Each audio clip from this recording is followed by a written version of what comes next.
Hey guys, it's Rakina, lashbusinesssuccess.com. I've been away and not really involved as much as I would love to be. We recently moved to a new house, so if you've ever moved with 3 kids, 2 dogs, and 14 years of stuff, you can kind of get it. It was exhausting and my brain just couldn't even function. So I apologize, but enough about that. Here's another quick video on why aren't you showing up on Google? I don't know how many times I've had people ask me, can you help me show up on Google? Why am I not showing up on Google? Well, let's go over a few quick things on why you are not showing up on Google.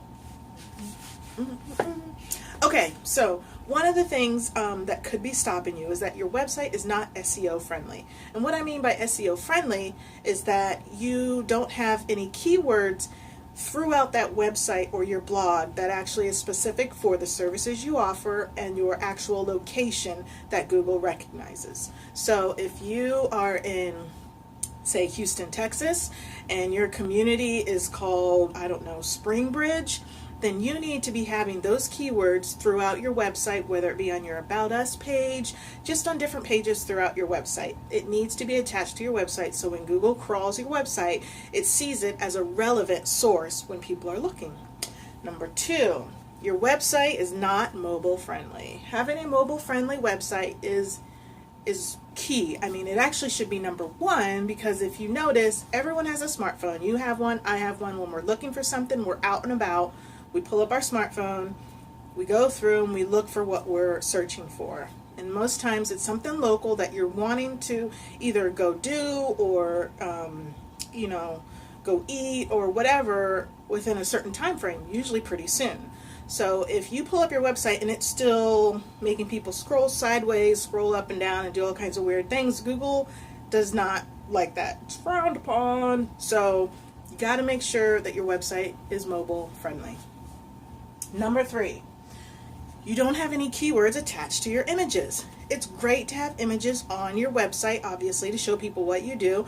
I always push my clients or my students, and I tell them, have those pictures prominent. Before and afters, they should be some of the first things that your clients see when they pull up your website or your blog or any online platform that you're on. Show what you do. Be proud of it, because people will remember what they see from you versus when they pull up your website and there's a ton of reading they have to do to get through about who you are and you were doing this before and all this other stuff, which is great on your About Us page, because if they're interested, they're going to want to know more about you anyway. But you have to grab their attention with your pictures first. And those pictures should have keywords linked to them. If you're using a proper website builder, then those keywords can be attached to those images. Google also sees those, and any other search engine that's looking for what you have to offer, it's going to look for those keywords attached to your images as well, so it can pop up those images and show those when people are actually looking online and put in that search. And the last one I want to cover really quick is that your website isn't relevant. Now you might say, what do you mean by not being relevant? Well, if the search engines crawl through your website and they don't see anything like your address or a local number or, again, the SEO keywords or any keywords and that service that you offer, it's going to consider your website irrelevant. And it's going to push it way down where no one scrolls through to page 5 and 6 to look for a service. The key is that you want to be on that first page. You want to have your SEO on point. You need to have those keywords attached to those images. It needs to be mobile friendly, and it needs to be relevant. That's it, really. And also, I'm a huge fan of having multiple platforms working for you to point visitors back to your website. So having a website obviously is key.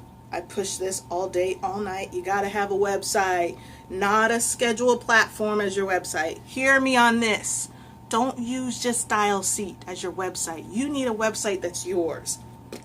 That's all I'm going to say about that. If you have questions about any of this stuff, you can find me on Instagram at Lash Business Tips, lashbusinesssuccess.com, or if you want more actual in-depth, one-on-one, kind of collaboration type things, you can join the Lash Hustler Society. That's lashhustlersociety.com. Again, my name is Rakina. Thanks so much for watching.